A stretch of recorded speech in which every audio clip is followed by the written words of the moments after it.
ఆదిని మన కంపెనీలో సైనింగ్ అథారిటీగా తీసుకుంటున్నాం.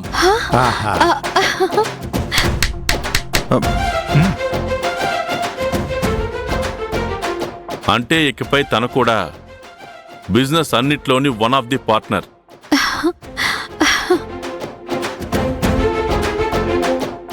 రే Aadi, super. Sorry Aadi sir, congrats. మమ్మల్ని క్షమించాలి. మీరు చెప్పిన దాన్ని బట్టి ఆదిబాబుకు సంబంధించి ఏదో మంచి విషయం అని తెలుస్తోంది, కానీ అదేంటో అర్థం కాలేదు. తాతయ్య, ఇకపై అన్ని బిజినెసెస్ లో మాతో పాటు ఆదికి కూడా సమాన హక్కులుంటాయి. ఆహా, ఇన్ని రోజులు నేను, నాన్న, రాజశేఖర్ అంకుల్ ముగ్గురం కలిసి నిర్ణయం తీసుకుని సంతకాలు చేస్తే పని జరిగేది. ఇప్పుడు మా ముగ్గురుతో పాటు ఆది నిర్ణయం, సంతకం కూడా ముఖ్యమే. అంటే ఆదిబాబుకి పెద్ద బాధ్యతే అప్పగించారన్నమాట. చాలా సంతోషం. అవునన్నమ్మా, ఇక మీదట ఆదిని ఎవరూ బాధ్యత లేనివాడు అనే వీలే లేదు.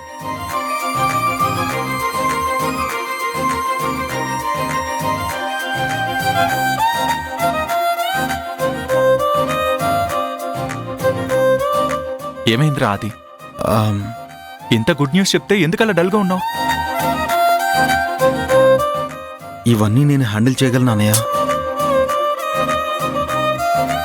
నీ తెలివితేటల ముందు ఇదేమన్నా పెద్ద విషయమారా? నీ టాలెంట్ నీకు తెలియదు అంతే. అయినా నేను, నాన్న, పవిత్ర అందరూ నీకు సపోర్ట్గా ఉంటాం కదా. చూడు, నీకీ పనులు కష్టం కానే కాదు. అవునాది, నీ శక్తి సామర్థ్యాలతో మన కంపెనీని ముందుకు నడిపిస్తావన్న నమ్మకం మా అందరికీ ఉంది. నువ్వు కాన్ఫిడెంట్ గా ఉండు, అంతా మంచి జరుగుతుంది. మీ అందరికీ ఇంకో ముఖ్యమైన విషయం కూడా ఉంది. ఇదేమై ఉంటుంది? ఒకవేళ ముసలోళ్ళిద్దరికీ కంపెనీలో ఉద్యోగాలు ఇస్తున్నారా? నోరు మూసుకొని వినండి. పవిత్ర మా ఇంటి కోడలు కాబట్టి ఇక మీదట జాబ్కి వెళ్లాల్సిన అవసరం లేదు. ఆ జాబ్కి తను రిజైన్ చేస్తుంది.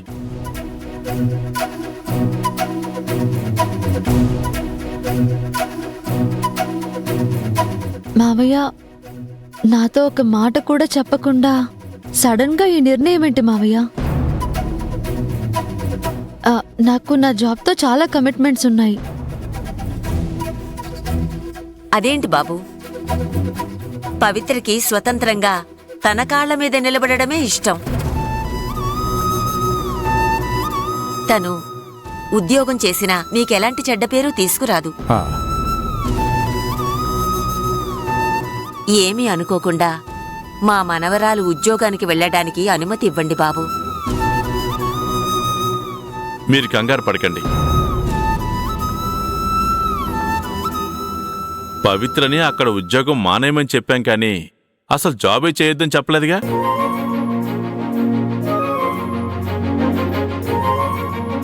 తనంత టాలెంటెడ్ పర్సన్ని బయట జాబ్కి పంపిస్తే మా అంత మూర్ఖులు మరొకరు ఉండరు. అందుకే ఇక నుంచి మా కంపెనీలోనే తను జాబ్ చేస్తుంది.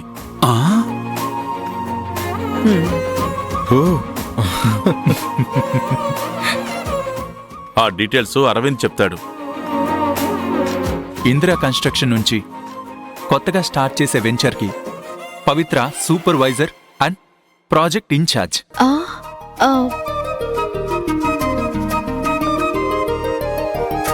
అంతేకాదు, కంపెనీ నుంచి తనకి శాలరీయే కాదు, రావాల్సిన రాయితీలు కూడా వస్తాయి.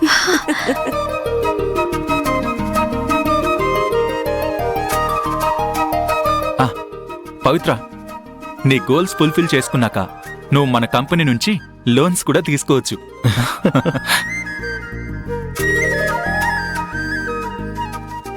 సూపర్ మచ్చి. సారీ, ప్రాజెక్ట్ ఇన్ఛార్జ్ గారు, కంగ్రాట్స్. థ్యాంక్స్ రా. హలో, ఏంటి రాయండి? నేను నీ బాస్ని. ఇక నుంచి రా రే ఒరే ఇవన్నీ వద్దు.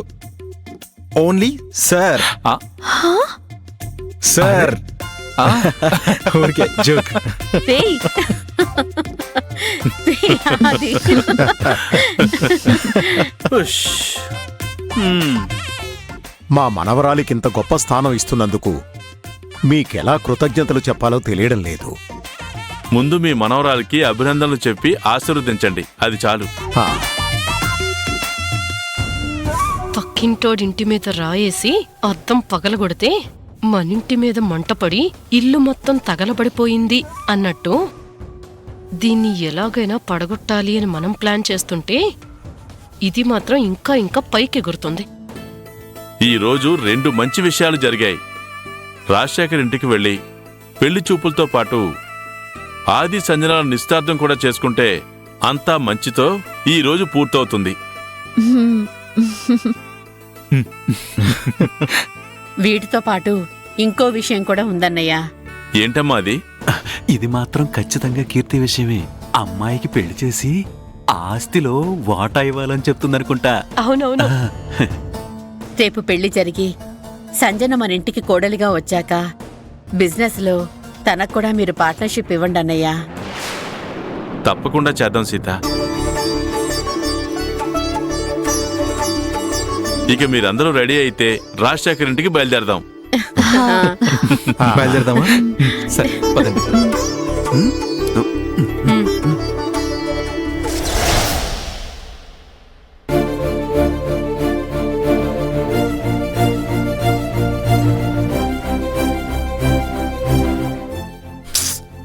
డాడీ ఈ టైంలో ఎక్కడికి వెళ్ళారు? ఫోన్ చేసినా తీయట్లేదు.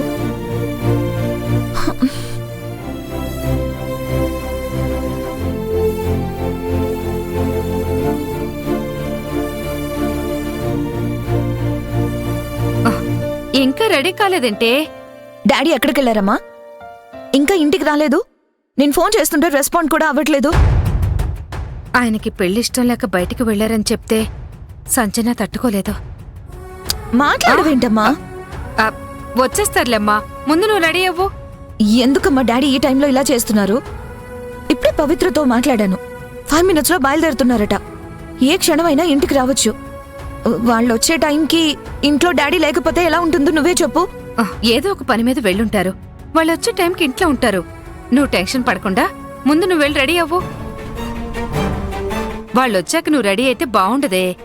అమ్మా, ఇప్పుడే చెప్తున్నాను. డాడీ నిజంగా పనుండి బయటికి వెళ్ళి సమయానికి ఇంటికి వస్తే సరే. అలా కాకుండా నా పెళ్ళ ఆపడానికి ఇలాంటి పనులు ఏవైనా చేస్తే మాత్రం నేనేం చేస్తానో నాకే తెలీదు.